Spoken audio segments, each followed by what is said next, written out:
We are confirming the death of an ex-member of the organization.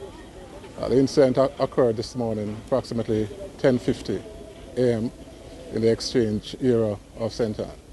Initial information that we have suggests that the ex-member was traveling home in a motor vehicle, a taxi motor vehicle that she had chartered, and reaching the exchange road. The driver heard what an explosion sounding like gunshot and realized that the member was shot and injured. The police in which areas was alerted. We visited the scene, escorted the vehicle with the member to the St. Ansby Hospital, where she was pronounced dead on arrival. The member resigned the organization last year, October. She served previously the St. Mary Division.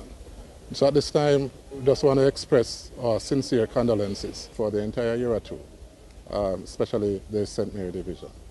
So I just want to use the opportunity to express our sincere condolences to all our colleagues and our family members that is grieving the loss of her life at this time. The circumstances surrounding her death, of course, we are investigating those. We are forensicating the vehicle. We have recovered the weapon, and so it is early day as it relates to the investigation. As soon as additional information is available, then we'll share those with the media.